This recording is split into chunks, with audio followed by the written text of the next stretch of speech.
in the audience, would you please silence your cell phones and any other electronics you have? Thank you.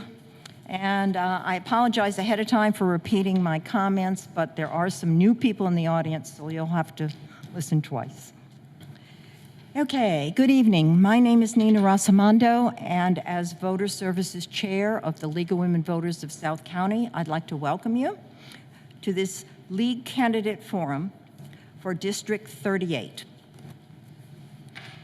After the primary, there are 3 candidates for the State Senate District 38, a Democrat, an Independent, and a Republican. They are here this evening to share their views and positions on issues important to the residents of Westerly and portions of Charlestown and South Kingstown. Yeah. A major responsibility for all of us in a democracy is to be educated, civically engaged citizens.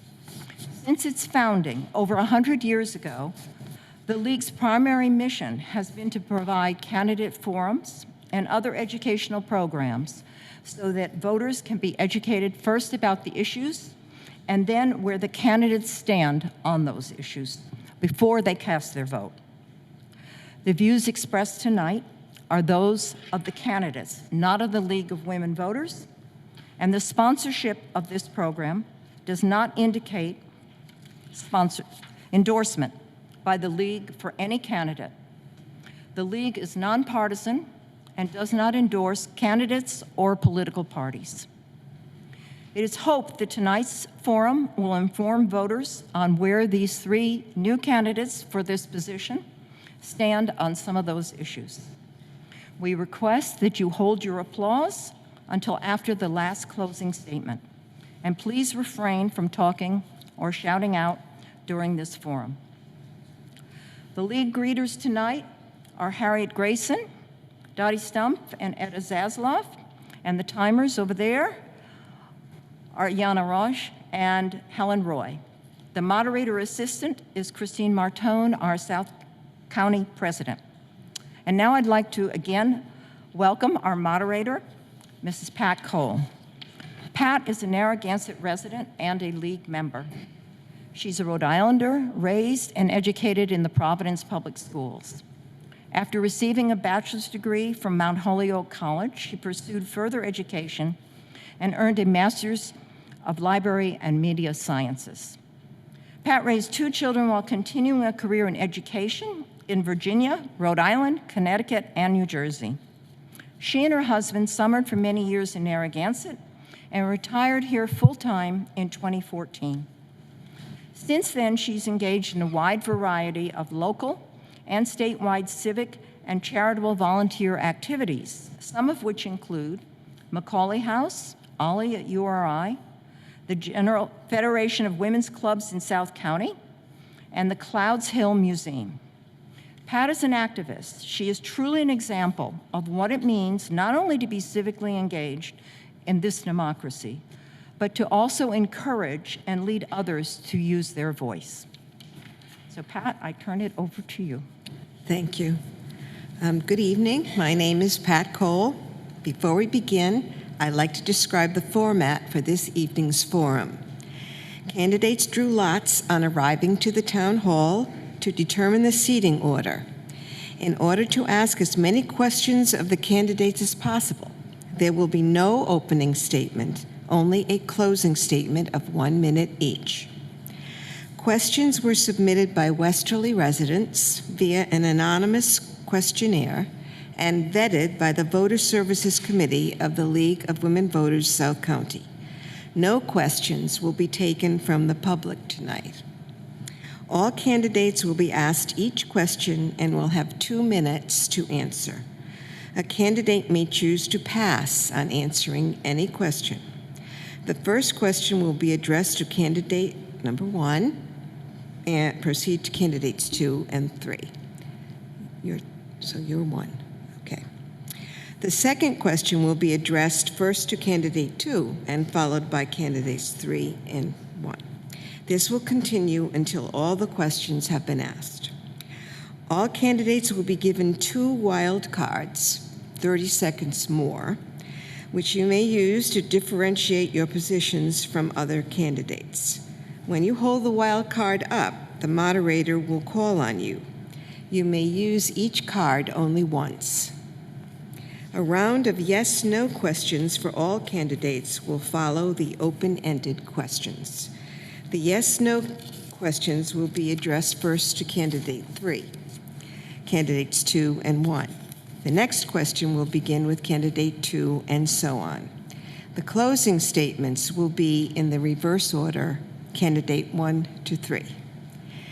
Candidates, please state your name before you respond so that people throughout the chamber can hear you and the people watching will know who is speaking. Please mute your mics until it is your turn to speak, and then mute when you have completed your answer. Also, please be sure to have your face close to the mic so that the audience members in the back of the chamber and online can hear you.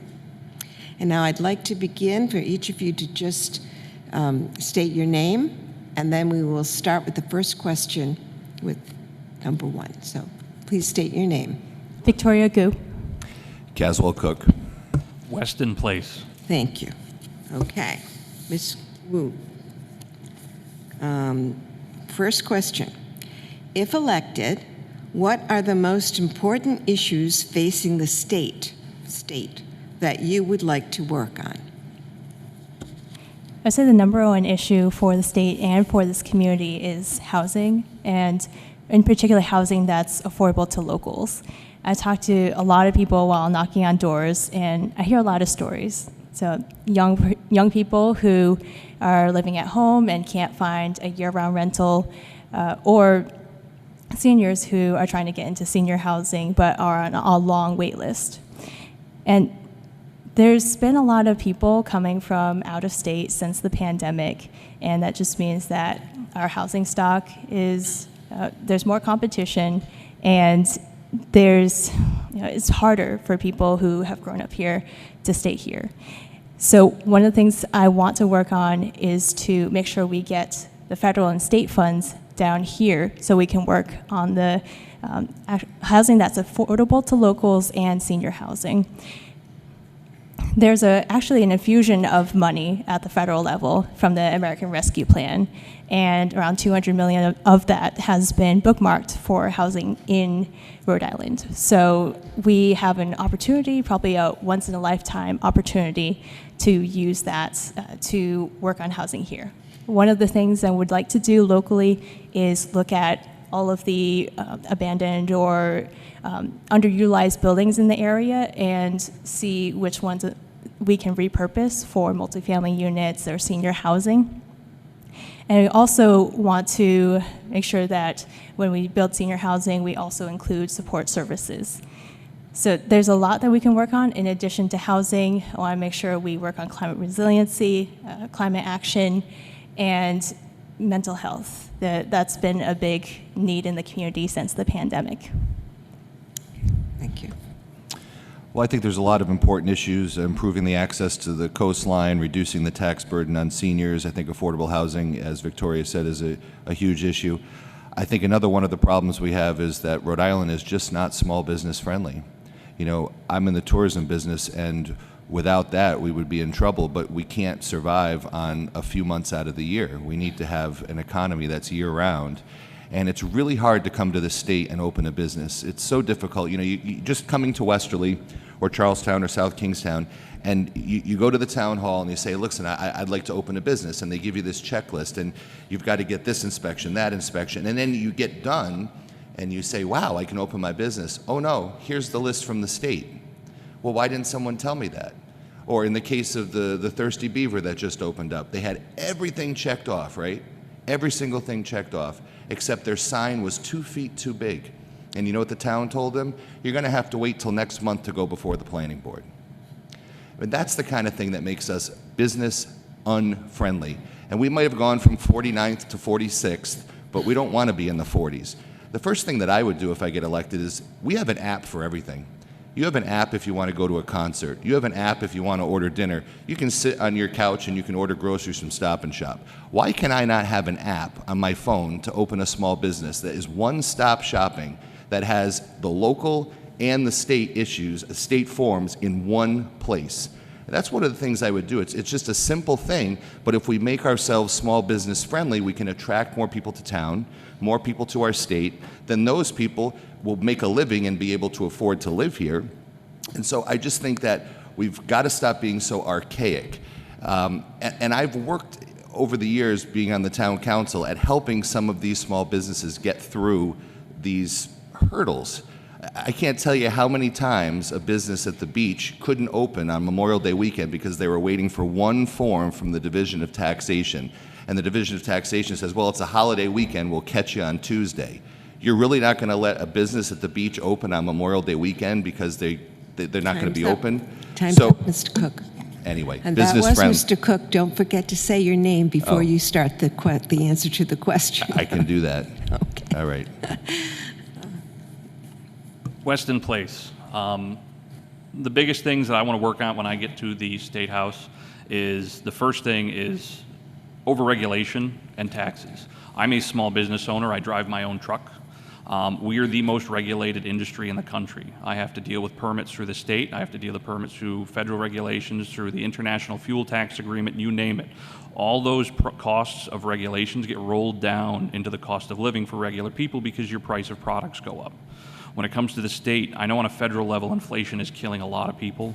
The cost of electricity going up, the cost of fuel going up. Like right now, yes, gas prices are down, but diesel, which is basically home heating oil, is still way up there. It's costing people 3 times as much as they were paying 2 years ago, or even twice as much as last year. To do things in the State House, I'll be working with other senators. Going to have to work across state aisles because I am a Republican. We are in the minority. When it comes to the cost of living, seniors, they get taxed here for income tax and their retirement tax. They do not get taxed in a few other states like Florida, Tennessee, Vegas, and everybody's moving. My biggest thing is keeping generations in Rhode Island. I have 4 generations here. My kids, me, my wife, my parents, her grandparents. We want to keep generations together. Our children are our greatest resource. Our children are our greatest treasure. Our grandparents are our greatest resource. Keep them together. It helps everybody out. When it comes to education, that's another big thing. We set the curriculum up at the State House, and we need to get back to basics on education. We have to focus from top down on teaching these kids exactly what they're going to need when they grow up. When they graduate, you don't want them in their basement. You want them to be able to go get a job. And good education, good areas to move into, lowering the cost of living will make everything more affordable for every family in Rhode Island. So that's really what I'm trying to do up there, is make it affordable for all our generations to enjoy it like I have. The next question we'll start with Mr. Cooke. As in any district, there is considerable diversity of opinion and issues. What do you think are the issues of common concern in the 3 towns of District 38, and where do you stand on these issues? Yeah, Caswell, Cooke. One of the reasons I'm running as an independent is because the society we live in right now is so polarized. Everything is, you either watch MSNBC or you watch Fox, and they're going to give you the same news story, but it's 2 different things. And nobody wants to work across the aisle. And I just got sick of it. And so a few years ago, I became unaffiliated, and I truly believe that there is no Republican or Democrat way to pave your street and fix your sidewalks. There isn't. You just get the job done. And so something that is common in all 3 of our communities is our roads, our sidewalks, our bridges, our infrastructure. But those are the things that need attention. Look at what's going on right now on Route 1. What Senator Algier's parting gift to us is redoing Franklin Street and Granite Street. That's getting redone right now. You see the people out there working. That's the kind of thing. You go to Providence as a senator, you have to work with Director Alviti from DOT. You have to work with Director Gray from DEM. You have to work with the governor. You have to know those people and be able to bring the money back to your district to get those things accomplished. You have to be able to go up there and work for a better formula for education funding, because when you look at the budget in the town of Westerly, for instance, we run this town on $20 million out of $80 million, and the rest of it goes to the schools.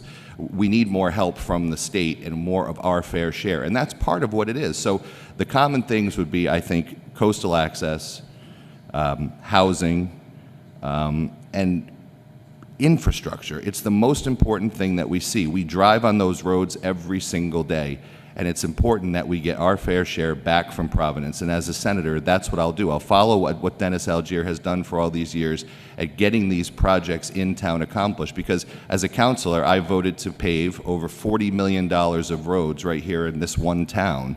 So I have a track record of getting those things done, and I'll do that as your senator. Westin Place. A lot of the common concerns we have down here, one of the things that was brought to my attention recently with all the power outages we've had, the lights flickering, Rhode Island has, the Narragansett Electric, purchased by Rhode Island Energy, was purchased by a Pennsylvania company. They have 6 crews dedicated to making sure Providence has power.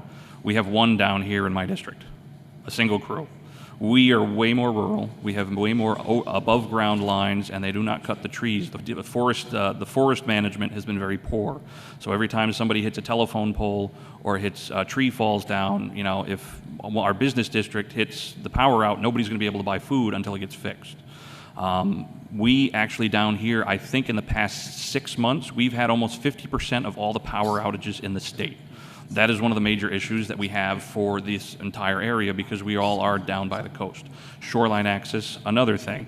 It is in our Rhode Island Constitution. We're going to have to work on that because there's a lot of people coming from out of state that are encroaching on those rights, putting up illegal signs, and our right-of-ways are getting, disappearing left and right. I've been fighting that since I learned how to drive because I was an original Narragansett Surfcaster member.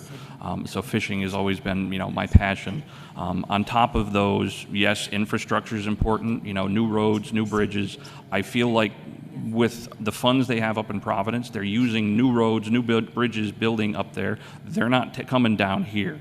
Luckily, from day one, I can work with the Republicans as a caucus because they have to let you in.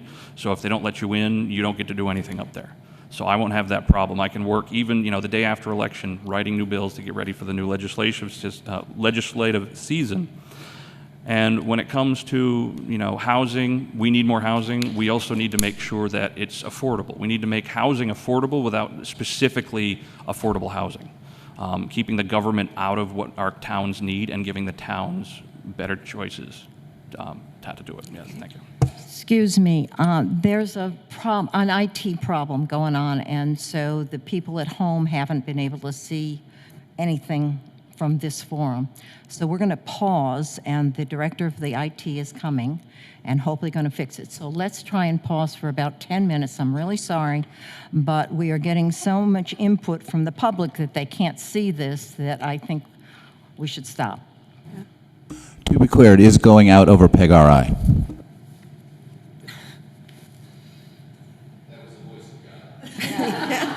Something.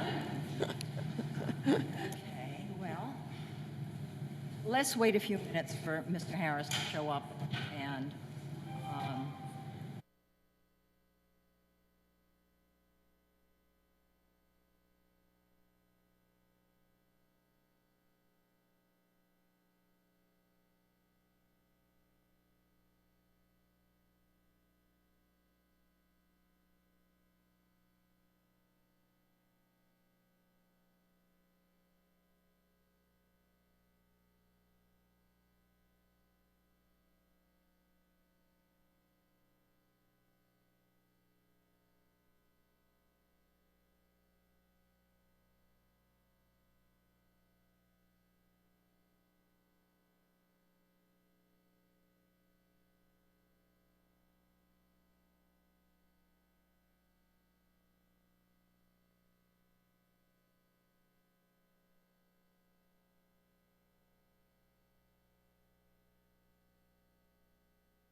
Candidates, ladies and gentlemen, here in the audience and watching on Facebook, we are back in action. So, where exactly did we leave off?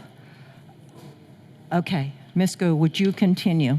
And I apologize to the people who are watching on Facebook. We had IT difficulties, and so you will miss the beginning of this, but a recording will be posted, and I'll give that information at the end. Okay. I'm going to repeat the question. So, Sure. All right. So here's the question. As in any district, there is considerable diversity of opinion and issues. What do you think are the issues of common concern in the 3 towns of District 38, and where do you stand on these issues?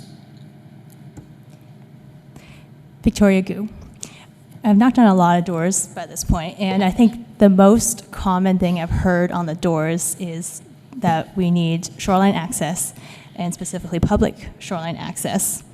And I've had a lot of people just across the political spectrum talk about this, and people who are on the more Republican-leaning side also supporting me because they know I've been a strong supporter of shoreline access. I grew up going to the beach and walking my dog there. I still go down to the beach often, down at Blue Shutters. I see more of the private property signs that they put out all along the shore, and I think it really detracts and it distracts us from just enjoying the beach. I've committed to sponsoring the House Bill 8055, which says that the public will be able to pass along the shoreline up to the boundary, which is redefined as high tide plus 6 feet. I've not heard commitments from the other 2 here about whether they would sponsor it. But I think it's an important first step, and a step that I'm committed to taking. It passed in the House unanimously. It has bipartisan support. And in the Senate, there hasn't been a sponsor. So I'm committed to sponsoring that. A second topic that has come up a lot, of course, is affordability and cost of living. I talked about that earlier. A third thing is education, our public schools. I grew up in our public school system, and I know that all 3 school districts have very old buildings. State Street School is freezing, and the janitors and teachers can't keep it warm in the winter. We need to help our students recover from the learning loss they had during the pandemic, and I'm committed to pushing for funding for our public schools. Okay. All right. To the third question, we'll start with Mr. Place. Okay. During the last census, Rhode Island came close to losing a congressional seat. What are your ideas to draw more individuals to Rhode Island, and please be specific? Westin Place. Being specific about trying to draw more people, we're a very business-unfriendly state. We rank usually 45 to 50th every single year on business-friendly. There's too many regulations, there's too many taxes. It's cheaper to start a business almost anywhere else in the country every single year. That's how we're ranked. If you want more people to come here, you're going to have to provide them with a way to support their own families. If you come here and you can't get a job, that's it. You're going to leave to go somewhere else, or you're going to end up, homeless. And it's not a good place to be homeless in the winter up here. When it comes to getting people to come, we're going to have to incentivize businesses and say, hey, we're going to lower our taxes. Right now it's a one-party rule, and they've been taxing us left and right. They tax us on the toll roads, and then they fight those, which cost taxpayer money, and it costs us so much money rolling down to our taxes. Every single time we vote yes on a new bill, our taxes go up. Whether it's property taxes, sales tax, you name it, it goes upwards. That's the biggest thing. If people can't afford to live here, they're not going to stay here, which is one of my big points, keeping generations together. Our kids are getting an education here, and they're leaving because there's no job openings here. They're having kids somewhere else, and they put down roots and they stay. Our grandparents are moving south for the winter and basically staying there because they don't have to pay income taxes on their retirement income. A lot of people in the state, their pensions, they get a nice fat pension when they leave public service here, and what do they do with it? They go to another state where it's a lot cheaper, they get to keep their money. They buy bigger houses, nicer cars, and they stay there. Everybody's leaving the state. I'm surprised we didn't lose that seat because so many people are leaving. Even knocking on doors now, there's so many people waiting to go to other states, saying, oh yeah, December, we're gone. We can't afford to live here anymore. We can go anywhere else in the country and almost basically make a better living doing exactly what they can do. So if they can find a job somewhere else, that's the biggest thing. No jobs, no people to stay. So, thank you. Ms. Cooke. Victoria Gu. I've actually seen a lot of in-migration from New York and Connecticut. I meet a lot of people at the doors who are from those states. Especially during the pandemic, they've come here for our beautiful shoreline, our beaches. And the thing I do see people leaving for, though, is education. I see families who are trying to send their kids to either Connecticut public schools or to Chariho for their career and technical programs. And when a family decides whether or not to move here, they ask the realtor to take a tour of the local schools. And it's really clear just from looking at the school buildings and looking inside which school districts have invested in their public education, in their schools, and which have not. And when you go just across the border to Connecticut, they've invested in their schools more. And there's a decline in enrollment of our students in our schools. So it's really clear if we want to attract families here, we have to also shore up our public schools. I also want to make sure we invest more in trades, in career and technical education, because we do have some large employers just across the border in Connecticut, Electric Boat and similar employers, and they're looking for a lot of employees and they can't find them.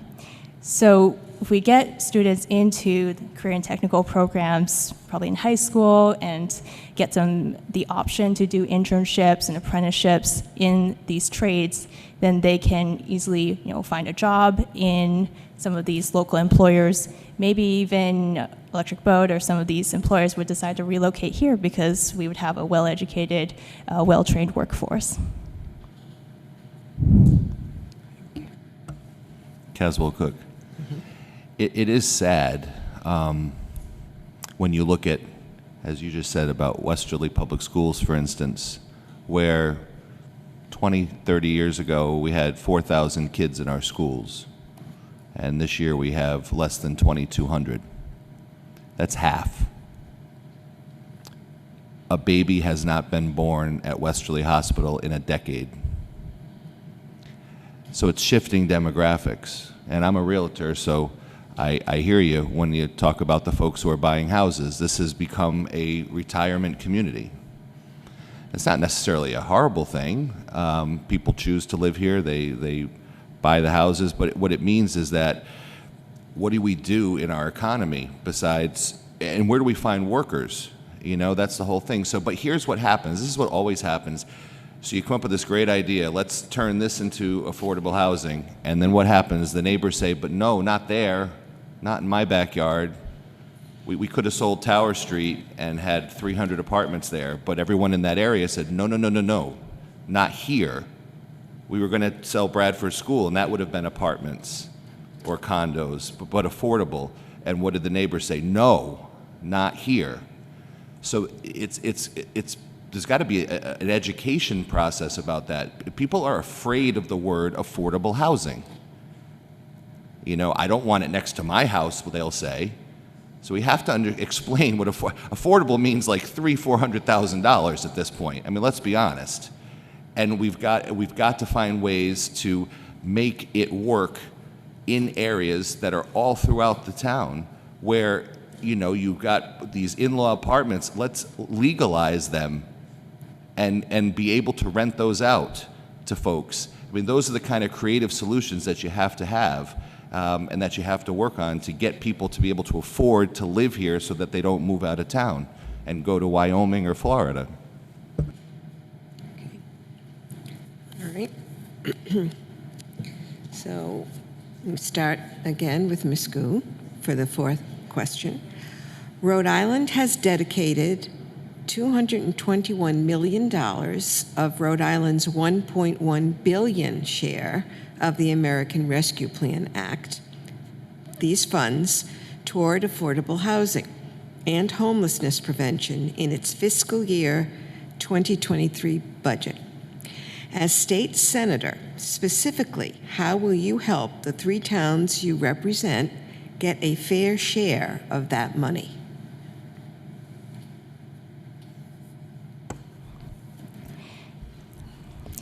That's a very good question. We have a once-in-a-lifetime opportunity to use this, windfall of funds to actually address our housing crisis. And when it comes to our towns, Wesley, Charleston, South Kingstown, there is, definitely pushback from some neighbors about building more housing, whether it's affordable or not, in their backyard. And one of the things I've heard when people are deciding how to allocate these ARPA American Rescue Plan funds is they want the housing funds to go to projects that will actually be done. And they're not going to necessarily fund a project if they think that the community or the town council is going to reject that.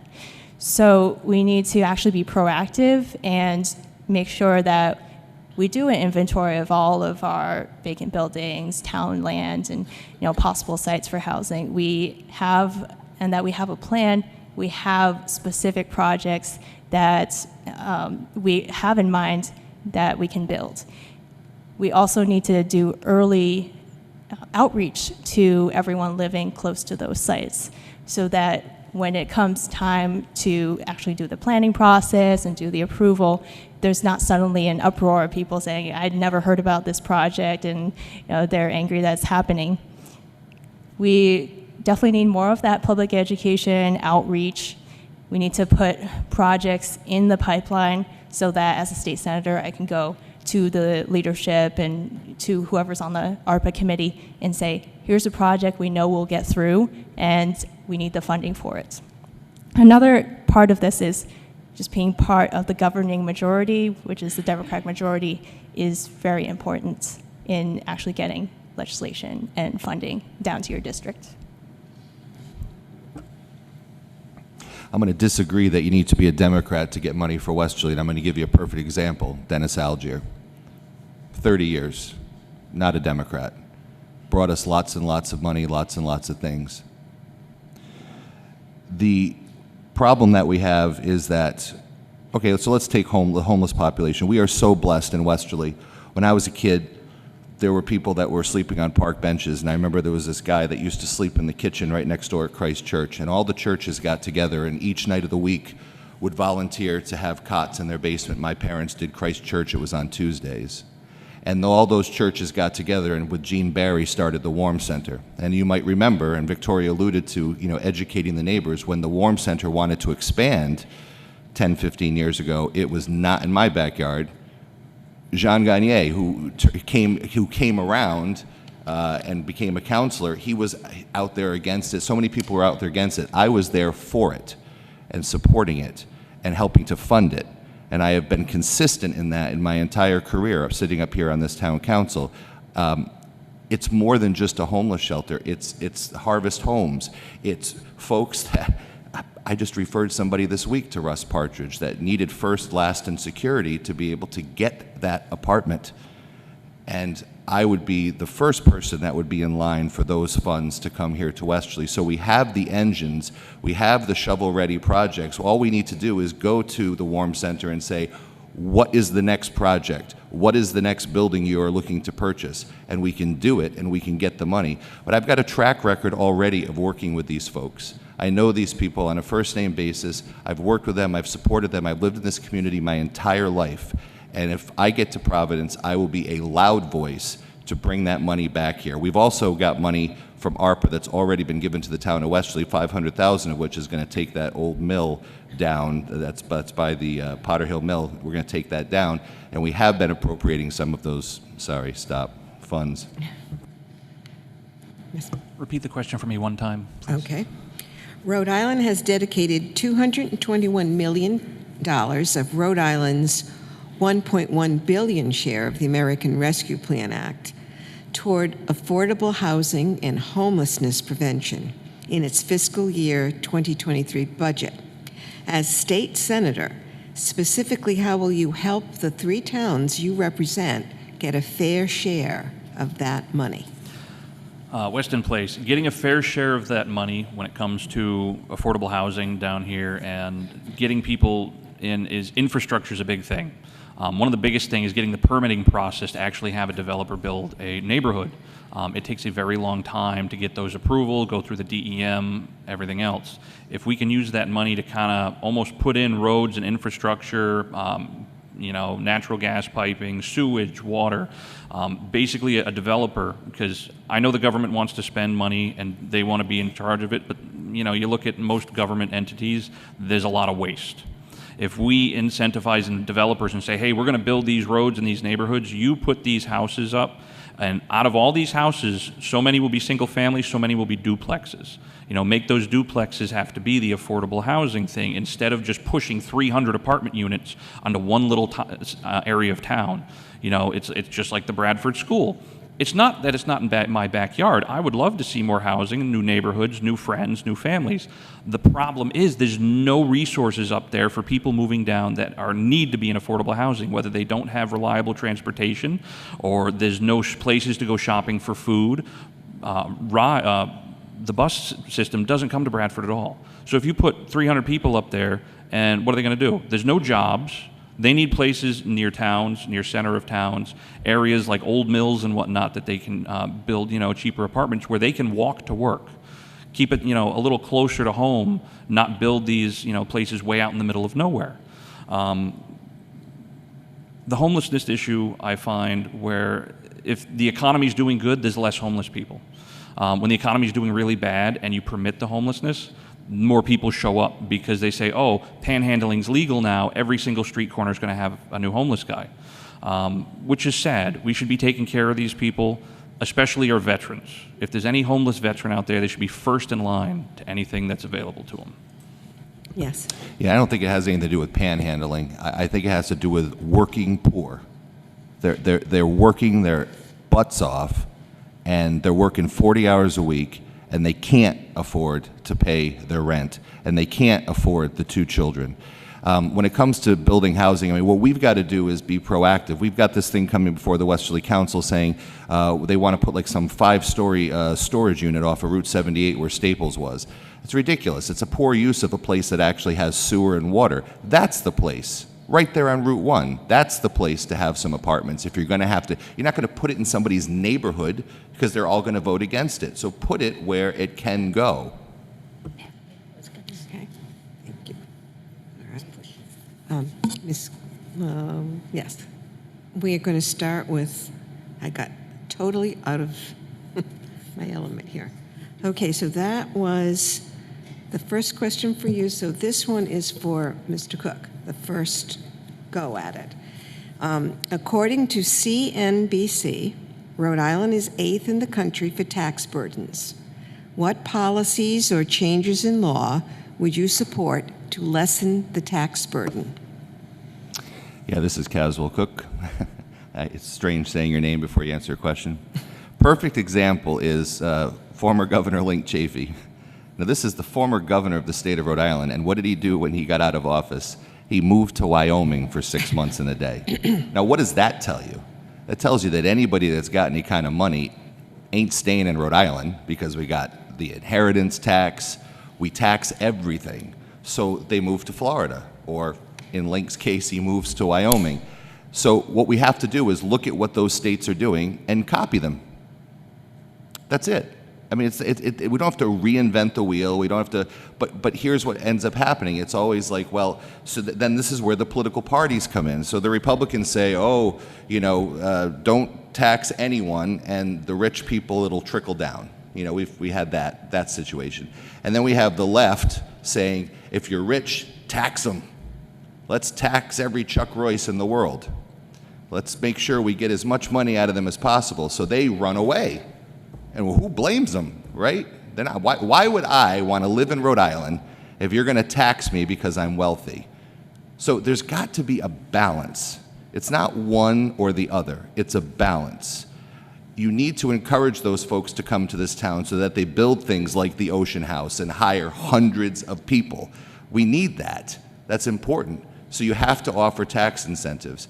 And the only way to get people to stop leaving the state is just copy what Wyoming and Florida are doing and what these other states out west are doing that cause people to move there, mirror that, and maybe somebody will stay in Rhode Island. I mean, it'd be great if people stayed here. It'd be great if my 12 and 14-year-old and my 15-year-old stepson, they're very close to college age or going into the workforce age. Where are they going to live unless mommy and daddy buy them a house? They can't afford to live here, and we have to change that. Thank you. Mr. Place. Mr. Place. Westin Place. You've heard me before talking about the tax burdens and how we're ranked lowest for, businesses basically every single year. If there's no businesses, there's no jobs. People with money, they look at us and say, we're going to, the left says, hey, we're going to tax you, our fair share. Well, the problem is if you do that, they leave somewhere else where they're not doing that. If we're doing something different and people are leaving with their money, which are job creators, which are business builders, which are developers, they're just going to leave. Instead of building, a nice neighborhood or something for a developer in Rhode Island, they're going to go build one in Tennessee. They'll sell the houses for a lot cheaper, but they'll make a lot more money. They won't have to pay so much taxes. When it comes to stuff like that, it also rolls down to like toll roads. I'm a truck driver. Tolls, I don't pay the tolls, you pay the tolls. When you go down to the store, you're paying for the tolls. You're paying for the fuel taxes.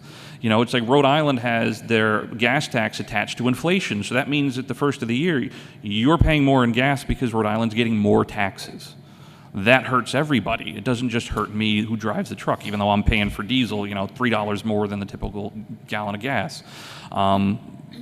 It's less regulations, it's less burdensome with the DEM. Like say you want to develop a property and you have a little bit of wetlands, a drainage ditch. There hasn't been a drop of water in that for years, no stagnant water, it's just a ditch. People build culverins over them, but now you can't do that because they're wetlands. 200 feet from that dry ditch, you're not allowed to touch it. So there's all these regulations that are stopping people from moving here and investing in our state. And the people that are here that make money, they don't live here. They have a company that stays here for a little while, and then what do? They pack up where they're paying less taxes. The same thing, like I said, with the pensions. Rhode Island pays great pensions. It's a living wage for a lot of people. They retire on that, and the day after they retire, Florida, Tennessee, where they don't have to pay income tax. If they're doing it, they're going to take everybody out of our state, and we can't have that happen. Victoria Cooke. So I'm concerned about the cost of living, and specifically the cost of living for locals. And despite the complaints about high taxes, people moving elsewhere, the fact is there's a lot of second homes here or third homes here. And meanwhile, people's property taxes, or people who live here year-round, they've been going up with the property reevaluations. Some people's property taxes are going up by a lot. And so I would support some more tax credits for seniors, more tax credits for seniors living on Social Security because we tax that. Make sure we index that for inflation. But I want to emphasize actually giving more tax credits or help for people who are local here. There's also, in order to balance that out, we are also leaving money on the table. For example, we have more Airbnbs here, more Airbnbs in residential neighborhoods, and I've been hearing a lot from people who live in these neighborhoods. And they're taking up our residential housing. They're taking up housing that could be used for younger folks and seniors. And Airbnbs are also taxed at 8% instead of 13% for hotels. That's for Airbnbs where you're renting the entire house. And why is it that way? We're leaving a lot of money on the table by just allowing Airbnbs to proliferate and pay less than the hotel tax. So I get that there's a balance. We want to make sure that we're looking out for the people who have grown up here and are trying to stay here and retire here. and we can definitely do more for seniors, particularly with retirement incomes, where their incomes are not going up anytime soon. Thank you. Yes. Yeah, I'll just say that, I've sat up here on this council, and it literally is up here, for 16 years, and I've balanced 16 budgets that total about $80 million a year, and we do have a senior tax credit, and we adjust that every year for inflation, and we bring that up and up and up. So if you're a senior, if you're a veteran, you get a property tax credit here in the town of Westerly. And that's something that I've been very forceful about, and we just actually talked about it only a few months ago, to keep increasing that so that we can make people, afford to stay here. All right. So the next question will go first to Mr. Place. What are your ideas about addressing the effects of climate change in this state? Specifically, what policies need to be put in place to comply with the national goal for lessening the impact of fossil fuels? Westin Place. When it comes to climate change, you have to look at what they're doing. I've been all over the country. I'm a truck driver. I'm long haul. I go to every single state in the union. You look at these wind turbines for green energy. They're made out of carbon fiber. They're non-recyclable. They're literally burying them out in pristine wilderness because there's nowhere to put them. They use a lot of oil and grease for turning. It's one of those things where it looks good on paper. It makes some energy, but you see them when it gets cold, they freeze. It doesn't work anymore. We need a continuous source of energy. When it comes to solar panels are great. The problem is they're deforesting our lands. Just right up the street from me, pristine woodlands, we lost 60 acres. There's a lot of areas you can put solar panels, but even then, the firemen are having issues. You put them on the roof without regulation. If their house is on fire, they have an issue. They can't put a hole in the roof to control the fire, to vent it out. And so there's a lot of regulations when it comes to that. But one of the things I want to talk about is nuclear energy. It's like most people, when they talk about nuclear energy, they say, hey, what are you going to do with all those spent fuel rods? Elon Musk has fixed that problem. He's got a 99.4% success rate going up into space with his spaceship. Jettison those spent fuel rods to the sun. The sun is just pure radiation, basically. We can do that. One small nuclear plant can replace 2,900 wind turbines. I asked people in Rhode Island and the Ocean State, would you like 2,900 wind turbines in the bay and off our ocean destroying our fishing industry? Or would you like one, quarter square mile nuclear plant that the technology's advanced so far in the past, 50 years from 3 Mile Island and everything else? It is a safe alternative way with zero carbon. That's the fastest way we're going to be able to lower our emissions, but we have to do it affordably. When it comes to getting rid of fuels, the world runs on diesel. The farms run on diesel. You can't stop this fuel until there's an alternative. And when you have a combine harvester that works in the field... I'd like you to address erosion, beach erosion here, yep. And also increased flooding that we have experienced. The increased flooding, a lot of it has to do with the infrastructure problem. We have not been cleaning our drains out. Same thing on Providence. One drain, it wasn't cleaned. Instead of breaking a Jersey barrier, it was done. And when it comes to shoreline erosion, our beaches, we have a current that flows left to right. All that sand is going right into the salt ponds. We have sand traps there that work great, but the government is not cleaning them out like they're supposed to and putting that sand back on the beaches. That's what we're going to need to do to actually stop that, because our salt ponds are getting filled up with sand and then they're going to be totally useless and it's just going to be a swamp.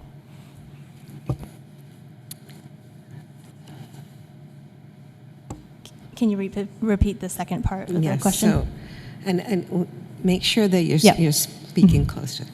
What are your ideas about addressing the effects of climate change in the state? Specifically, what policies need to be put in place to comply with a national goal for lessening the impact of fossil fuels? And please include how you propose to deal with beach erosion and increased flooding in this area. Right. So there's a lot of potential here for both solar and offshore wind. When I visit houses and talk to people, a lot of people want to invest in solar panels, and we want to bring back, solar credits so that it's a better deal for homeowners and that they can use that to lower their energy costs. We also have a big opportunity to shift our incentives, move new solar projects to schools and community sites. I agree, deforestation for solar panels is not a great thing for our environment, so we need to shift our incentives to those community sites. And Westerly actually has 2 new EV buses, which is really exciting and really great. Next, we need to also modernize our energy grid and make sure that it can handle the renewables and handle the variation in energy that's produced.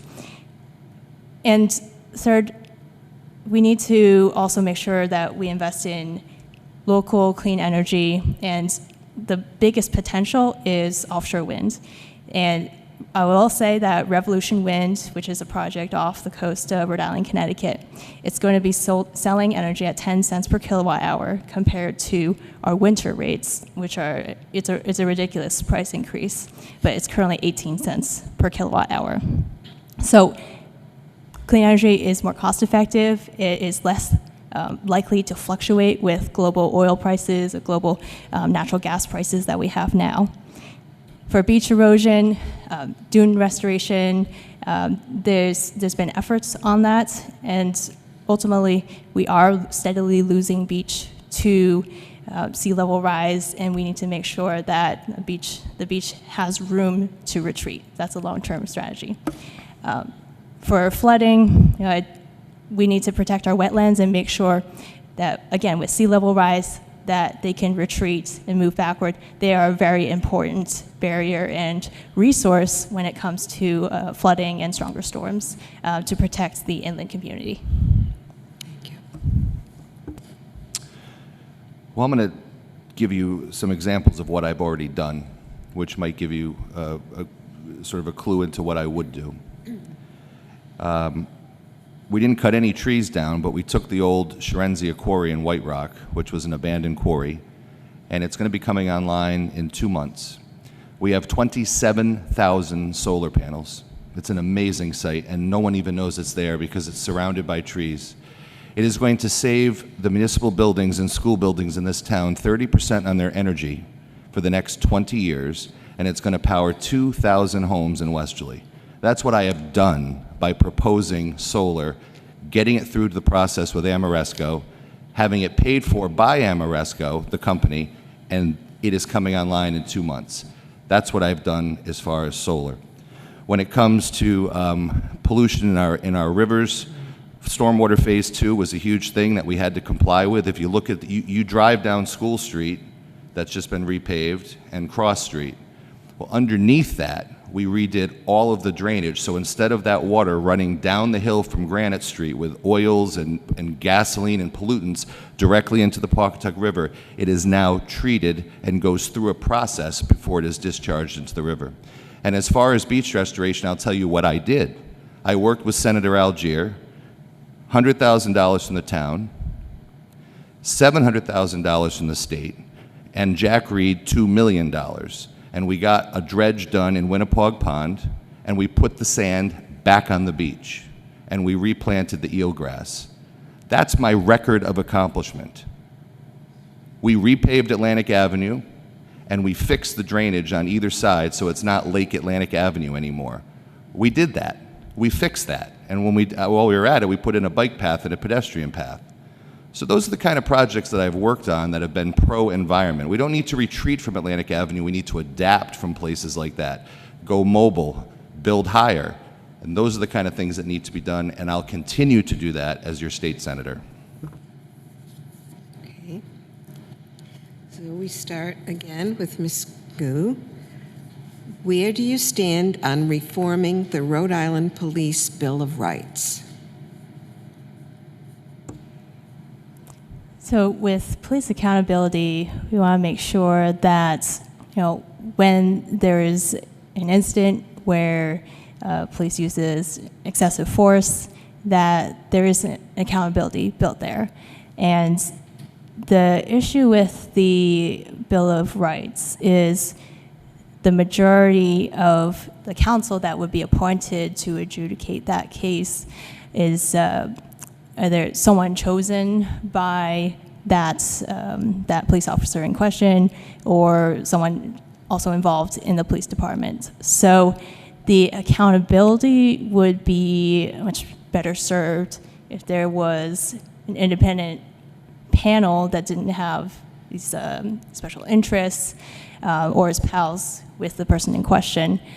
And it would be an independent panel that has some background in law enforcement but doesn't have a special interest in it. I think, in general, there's more we can do in terms of just making sure that the panel or the committee is also very transparent. The first thing I'll say is I support fully and have funded fully the Westerly Police Department over my 16 years on the town council. When they ask for more officers, sometimes we can't always do every single thing that they ask for as far as giving, but I have made sure to support the police, and I support the Charlestown Police and the South Kingstown Police. I also have been a supporter of body cams because I think that gets rid of a lot of the issues. When you have one bad apple in a bunch, it can tarnish the whole image, as we've seen, of the entire police department. And I think that's wrong because they are the people that we call when we have an emergency. I don't disagree that there could be an independent, it could be more of an independent panel when it comes to adjudicating, officers and potential crimes or excessive force. I don't have a problem with that. But again, I think that having things like body cams clears that up pretty darn quick because you can see exactly what's happening. So I just say that I support our police fully, and I will continue to do so. Westin Place. I personally have not read, I'm not a cop, so I have not read the Police Bill of Rights. When it comes to what is going on in our country, when it comes to the police, is they're being targeted. They're being vilified. I've talked to basically every single police chief down here. I have friends in the police force, and they do an incredible job with what they can do. A lot of them like the body cameras because a lot of people and lawsuits happen because people are lying. Oh, it's overt, and or they're injured, and it's too rough. These people are usually career criminals. They know the cops by name. They know to scream, bloody murder, this guy's hurting me, to try to sue. When it comes to the Bill of Rights, the cops have to have some protections, especially against criminals. Criminals don't follow the law. The cops are here to protect us and to do their job, making sure it's safe for us to live here and that our kids can play in neighborhoods safely. We have to, when I talk to a lot of the police officers, the chiefs and whatnot, they usually have 200 or 300 people looking to join the police force every year. They have like 50 openings, I think, in Charlestown. It might be 43, don't quote me on that. But they said they had 13 people signed up for the job. And they said they haven't even vetted them yet. People don't want to be police officers because they're being vilified. You need to protect the officers. When it comes to body cams are very important, like I said. It shows you exactly what's happening. If a cop is going over and above what he's supposed to do and obviously gets caught, everybody has cameras now. He's going to get caught, he's going to get punished. That's what happens. If you do a bad job, you get fired. If you get sued civilly or whatever. But if you're on the police force, something happens that, is undocumented, that's what body cameras are going to do. They're going to protect the cops. The cops need to be protected. We should not have what just happened in Connecticut where somebody called to specifically murder our police officers. Any first responder should not have to deal with that ever, which is one of the reasons we have so few of them willing to take that dangerous job. Okay. This question goes to Mr. Cooke. Thomas Jefferson referred to the First Amendment of the Bill of Rights as creating a, quote, wall of separation between church and state. As people of the U.S. are increasingly diverse in their religious or lack of religious beliefs, do you believe that as an elected official, you must separate your personal religious views on abortion from how you will vote on reproductive rights legislation? How does this separation of church and state conform with your stand on abortion? That's a lot of stuff packed into one. I would say, yeah, the lack of religion is where the country's headed. I think church and state should be separated 100%. I actually wrote a book about it. It was a little niche book, but I think I sold 1,500 copies. It's called The Death and Resurrection of the Episcopal Church, How to Save a Church in Decline, and it's about how churches become political action committees. In the case of the Episcopal Church for the left, in the case of other churches, it depends which political party. And I'm just so against it, and I think by churches getting involved in politics, it kills the church and it alienates half the membership, because just like the rest of this country, we're a divided nation, we're a divided town, we're 50-50. Some of us are blue, some of us are red. And when you take a side as a church, you're going to alienate everybody on the other side. As far as abortion, I'm pro-choice. I've said that before. Pro-choice, would I vote for a bill against third trimester abortions, except in extreme cases? Probably would do that. Am I for public funding of abortion? Probably not, but again, I'd have to look at the bill. I don't think abortion should be a form of birth control, but I don't think the right of a woman to choose should ever be taken away. So that's where I stand on that. It has nothing to do with my church. In fact, maybe luckily for me, and I know it's probably harder if you're a candidate and you're Roman Catholic and the teachings are very strict about abortion, and that is an issue with a lot of Roman Catholic candidates or different denominations or different religions. The Episcopal Church is probably a little more gray on the issue of abortion, so I don't feel any kind of pressure from my church to vote one way or the other. And if my church told me to vote one way or the other, I would tell them, no thank you. I'm going to vote the way my conscience guides me. So church needs to stay out of politics for the sake of politics and for the sake of the church. I'm going to have you repeat that long question one more time, please. Yeah. Thomas Jefferson referred to the First Amendment of the Bill of Rights as creating a, quote, wall of separation between church and state. As people of the U.S. are increasingly diverse in their religious or lack of religious beliefs, do you believe that as an elected official, you must separate your personal religious views on abortion from how you will vote on reproductive rights legislation? How does the separation of church and state conform with your stand on abortion? When it comes to separation of church and state, when I look at that, I see a lot of people with public schools, you want to keep, religion out of schools type of thing. When it comes to abortion, though, I am the pro-life candidate down here. I will definitely vote against third trimester abortions. I do not believe in those at all. I was raised Catholic. Over the years, I have been way too busy to actually, continue my church life since my grandmother passed away. As a truck driver, you're working 70 hours a week. 2 kids under 4. It's bad. It's pretty bad. I don't know if it's going to affect my view at all. I look at the logic. I look at the facts. New science comes out all the time, whether the baby feels pain, when they develop, and everything else. When it comes to separating church and state, when I look at my church background, that's kind of a little bit of a foundation for me. It's what I kind of believe in. But I'm going to go with whoever has the logical argument, who has fact-based arguments, and not just go off emotion. Everybody that knows me knows that I'm basically Spock. I'm always thinking logically. I'm always looking for the next fact. I'm always looking at my research and saying, hey, what about this? It's like you're leaving out a big chunk of what's happening. With separation of church and state, churches, can they get into politics? Yes. There are certain things that are in the creeds that you have to stand up for. If nobody stands up for it, you just get total anarchy, basically. And there's a good foundation of our country because a lot of the Protestants moved over here because of religious persecution. The government was prosecuting someone, and so it's freedom of religion in the U.S. And if my beliefs hold sway a little bit, so be it. People will either like it or won't like it. But like I said, I am the pro-life candidate down here, when it comes to religion, you shouldn't be looking at it and saying, oh, that's the only way he's going to think. You got to know me. You got to talk to me. Ask me questions. I'll give you all the answers you need.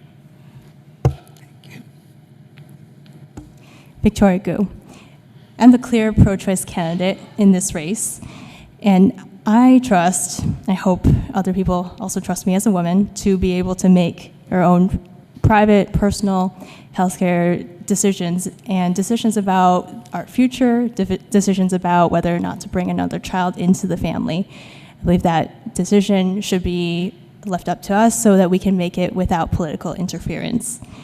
And I find it very interesting that Mr. Cooke said you probably would not support state funding of abortions, because I know someone who asked you about the Equality and Abortion Coverage Act, which deals with that. And you responded via email unequivocally yes. So I don't know, maybe what you said in private may differ from what you said in public. But I'm the pro-choice candidate in this race. I'm the only one endorsed by Planned Parenthood votes in Rhode Island, by Emily's List, and by the Rhode Island Democratic Women's Caucus, and with everything that's happening with the Supreme Court today, with Roe versus Wade being overturned, it's left up to the states now to decide if women should have those rights. And that means in every state legislature seat, we have to elect people that we can trust on this matter. We have to make sure that people will support women, support women's rights. Mr. Place is obviously endorsed by the Rhode Island Right to Life. Mr. Cooke was a Republican and supported a pro-life crusader, John Kasich. He's a delegate for him. Is such a pro-life crusader that he defunded and shuttered half the reproductive clinics in his state. So we need someone we can trust on choice for this seat, and I'm the clear pro-choice candidate in this race. Okay.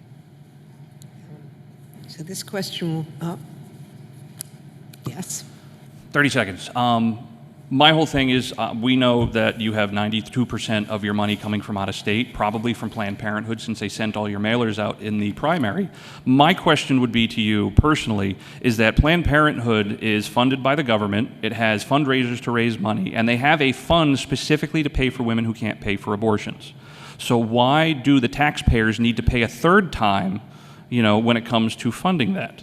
I don't know why they put you here specifically to run for that. Maybe they're looking to make more money off our state, but I am, just confused on why, that's going on. It's very confusing. Okay. All right. Did you want to respond? No. Okay. All right. So this is going to be the last question in this type of format, and then we'll go to a yes/no after this, but this is the last question we get. Would you like to say something? Sure, yeah. So in terms of the, the Equality and Abortion Coverage Act, 1 in 3 Rhode Islanders don't have access to abortion coverage because they are on Medicaid or are a state employee. And I stand with the majority of Americans who think that Medicaid should cover abortions for people who can otherwise not afford it. If it's very difficult for you to afford an abortion with the cost of living now, it's going to be very difficult for you if you're having an unplanned pregnancy. Okay. All right. Now this question will go to you, Mr. Place. How will you stay in touch with your constituents? My constituents can contact me via phone, they can contact me via Facebook, they can contact me via email. On my palm cards I've been handing out, my number is public. It goes right to my cell phone right here. You text me, I will call you back. We got lucky. Dennis Algier has been doing stuff like that for 30 years. Easily contactable, people. You can always find me. You know what street I live on, you know friends that know me. When it comes to contacting me, there's not going to be any issue whatsoever. If you have an issue, I'm going to listen to everybody. Everybody has an opinion on everything. If you bring me some logics, some facts, some new science that came out, new reports, let me get into it. Let me go with the colleagues and say, hey, okay, we're going to do something for you. I'm going to listen to absolutely everybody. Nobody's going to be ignored. I know a lot of times when, I knock on doors now and I say, hi, I'm Westin. Oh, you're a Republican, and just slam the door in my face. I'm never going to slam the door on anybody's face. It's as simple as that. I'm very easy to reach. I'm a truck driver. Most of the time I'm spending 11 hours, 14 hours, working and driving. Call me, But if I'm in a state house, as long as I'm not busy or I'm putting my kids down for a nap or putting them to bed at night, easily accessible. It's the same thing. Letters, everything comes directly to me, and it's going to be nice and easy to contact your senator. It's like I want to hear different opinions. That's how we. If everybody says the same thing, nothing gets done. Nothing changes. if we all start giving different opinions to everybody, everybody gives me different opinions, we're going to be able to work through these problems we have as a society, as a town, as a county, and as a state, even country-wise. Are you willing to participate in a town hall meeting with other local legislators to provide an update at the end of each legislative session? Absolutely. Just like Jessica Dela Cruz, basically every month she has a coffee meet that she goes to, and people can come and voice their concerns. When it comes to town halls, absolutely. If I got time, I got time. I'll make time to do it. Okay. I can choose when I get to work because I own my own business, so lucky for me, I can make time for every single constituent in this district. Thank you. Ms. Gu? Victoria Gu. So, could you repeat the question? Yes. How will you stay in touch with your constituents, and also, are you willing to participate in a town hall meeting with other local legislators to provide an update at the end of each legislative session? Great. So I already put out my phone number, my email in all my mailings, and I've had quite a few people call me, and I try to pick up the phone whenever I'm not in the meeting. So a lot of people just pick up, they call me, I answer. I want to continue to do that. I've invited people to meet and greets to meet me and ask questions. I also want to make sure and hold a lot of town hall meetings, even have some working groups to work on specific issues in the town for whoever's passionate about it. I will also say this, since this is the last question, that Mr. Cooke talks a lot about his experience, but what that experience has shown us is that time and time again, he doesn't do his homework. With a windmill proposal some years ago, he claimed it would make the town a lot of money, but that turned out not to be true. With the Potter Hill Dam, he and the town council reversed course at the very last minute, leaving Westerly at the bottom of the list for future grants. With Bradford School, he led the motion to sell Bradford School, but then had to reverse that as well. So over and over again, it shows that he doesn't do his homework, and we end up wasting time and money that we can't get back. I intend to make sure we make informed decisions so that we can, actually get it right the first time. Okay. Mr. Cooke. My life's an open book. You can find me anywhere. You can call me. You can text me. I've got 6,000 friends on Facebook. People don't hesitate. CaswellCookJr@gmail.com. I don't think I've ever in 16 years serving on the town council ever had someone say, I couldn't find the guy. I've lived here all my life, unlike my opponent who's lived here for 9 months, and people know me. And I will take this opportunity to say that I have served for 16 years, so I have a track record. So have a few of my votes pissed people off? Probably. Have I made votes that I've reversed? Absolutely, because I listen to people. So with the Potter Hill Mill, we said, yeah, let's take down the dam, let's take this grant money, sounds great. And then all the people that lived around it said, you're going to mess up my well, this isn't good for the river, this isn't good for all their yards are going to get drained. So we listened, as you need to do when you're a senator, listen to testimony, and oh my God, you can change your mind sometime. I would hope that I would not say, every single vote I've taken over 16 years is 100%. I would hope that I have the flexibility to change my mind. But what I can tell you is that my opponents have zero government experience. They have never served a day in their life for the town of Westerly, and they have no public service on their record. They're nice people, and they're educated, and they do a great job in their careers and things like that. But the bottom line is, I've got the track record. I have been here for the town of Westerly. I have paved roads. I have fixed water departments. During my tenure, we built a middle school. We built a police station. We built a public works facility. We built a town beach. I'm sorry, but you guys don't have that experience. And if you're replacing someone that has been a senator for 30 years, you better as hell send someone up there to fight for your town that actually knows your town. And that's me. Okay. Time for the yes and no. Okay, session. And you will have a minute at the end for your ending statement. So please, we're going to start with Mr. Place, and we'll just keep going around that way.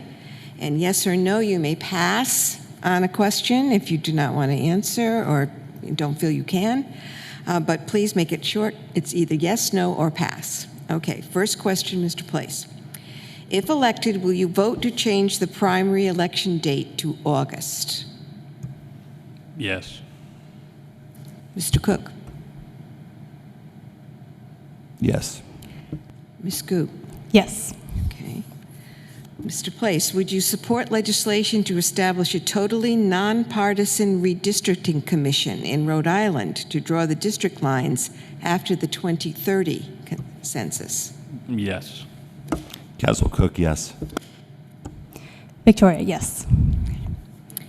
Will you support the continuation of Zoom meetings for public bodies holding in-person meetings to guarantee public attendance and participation, as well as to assure transparency? Please say your name before you answer. Westin Place, absolutely yes. Caswell Cooke, yes. Yes.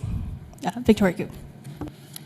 The U.S. Constitution and the Rhode Island Constitution do not guarantee the right to an education.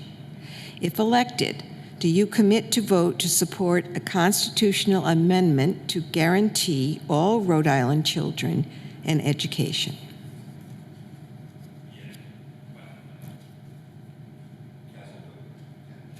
Caswell Cooke, yes. Victoria Cooke, yes. Reproductive rights are currently protected in Rhode Island. Will you vote to reverse codification of Roe v. Wade if you are elected? Westin Place, pass. Say the question again so I get Yeah, all right. Will you vote to reverse codification of Roe v. Wade if you are elected? No, I would not want to reverse Roe v. Wade. Okay. No. Victoria Cooke. To lower Rhode Island taxes, would you support a homestead rate for Rhode Islanders whose primary residence is in Rhode Island? Westin Place, yes. Caswell Cooke, yes. Victoria Cooke, yes. Do you support making the general election day a holiday in Rhode Island? Westin Place, yes. Caswell Cooke, yes. Victoria Cooke, yes. Do you support a grandfather clause for magazines greater than 10 rounds? Westin Place, yes. Caswell Cooke, yes. Sorry, can you say that again? Do you support a grandfather clause for magazines greater than 10 rounds? Victoria Cooke, yes, if it was enforceable. Do you think there is a need to provide a statewide program or curriculum to teach civics in Rhode Island schools that includes a required graduation proficiency test? Westin Place, yes. Caswell Cooke, yes. Victoria Cooke, yes. Last one. Same-day registration is currently allowed for federal elections. Do you support same-day registration for state and local elections? Westin Place, no. Caswell Cooke, no. Victoria Cooke, yes. Okay, very good. All right, so now you'll have a minute to make your last statement. We'll start with Mr. Place, and go. As the only truck driver running for state office, I'm going to bring new ideas and a fresh perspective to the Senate. I am a Republican, but I'm part libertarian, and I think the mixture is what our government needs right now. I'm a lifelong Rhode Islander with 4 generations currently living in Rhode Island, and I'm going to be the senator fighting to make Rhode Island a place where all generations can stay. I'm asking for your vote because I want to be represented like I have for the past 3 decades. Dennis Algier was one of the only politicians that ever knocked on my door, asking what was important to me. I'm going to continue that tradition and listen to every citizen in my district. Just like Dennis, I have the backing of the Republican Party. From day one, I have the ability to get to work, and like Dennis, work across the aisle to get things done. Just because I have not been in politics for decades or owe political favors to powerful friends and corporate donors does not mean I am unable to represent you. You can be assured that the only people I will be beholden to is District 38. We are a government of the people, by the people, for the people. Please vote for me so we can give it back to the people. Thank you. A lot of people have invoked Senator Algier tonight because he's done a good job for 30 years, you know. I didn't always agree with everything, and he would sometimes say, you know, you're being a jerk, and, you know, I might feel the same way, but we always came to a consensus at the end of the day. So here's what I'll ask all of you to do. When you see Dennis in town, ask him who he's voting for. He'll tell you. I'm running for this office because I've got the experience to take over on day one, because I've lived in this town for my whole life, because my children were born and are growing up and going to school here. I love this town. I'm passionate about this town. I love our beach. I work at the beach. I have done so many things in this town over the years because of my dedication to it and its people. And if the folks in Charlestown and South Kingstown would give me a chance, I would like to do that for them as well. So when you're voting, please consider experience. Please consider someone that's lived here their whole life and somebody that wants to fight for you and will be able to do that starting day one. Victoria Gu. So thank you so much to the League of Women Voters for hosting this forum. I am a local that grew up in South Kingstown for 19 years, now live in Charlestown. I don't like the insinuation that I'm not local. I grew up in the area and felt really passionately about this community and preserving what's special about this place. I want to see, you know, multiple generations of families continue to grow up and thrive in the area, and I also want to preserve our shoreline and protect public access to it. I actually do have some local government experience through the Climate Resiliency Commission, which I chair in Charlestown, and I've been working really hard on it, despite not having been here on the town council for 16 years. I do have, I will say, I have no baggage and no favors that I owe to people, no interest to Watch Hill that I would have to kowtow to. And I know we have big challenges ahead, and I look forward to tackling them. Okay, thank you, candidates. Thank you for answering all the questions. Thank you for giving us your time and caring for your town. And congratulations.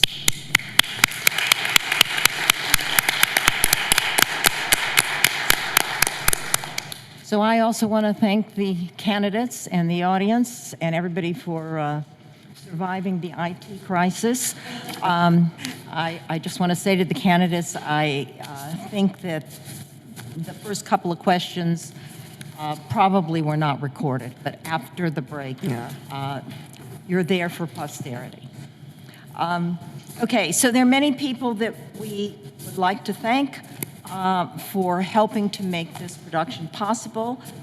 First, the League of Women of Rhode Island's Education Fund. They provide the funding for candidate forums and other educational programs that we do.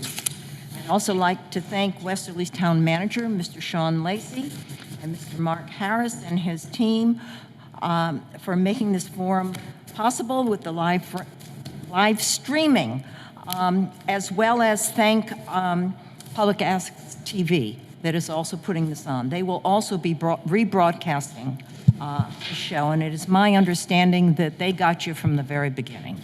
I don't quite understand how that works, but they got it. I'd also lastly like to thank the many league members who helped with this, and the citizens who submitted questions, lots of questions this year, many of which you were asked in one form or another. There will be a link for this forum posted on the South County League Facebook page, which is League of Women Voters-South County. It will also be on the state website, League of Women Voters, LWVRI.org. The PEG Access will also rebroadcast, and they should at some point list what the rebroadcast schedule will be. As you probably heard me say before, there is information about voting on that back table. We would love for you to take a look. And lastly, we have run out of, with the exception of 12, the comment cards. So those of you who would like to comment on this forum, we'd greatly appreciate your filling it out in the back. There are also pens. and we'd appreciate your feedback. We pay attention to it. So, thank you for coming this evening, and again, thank you to your candidates.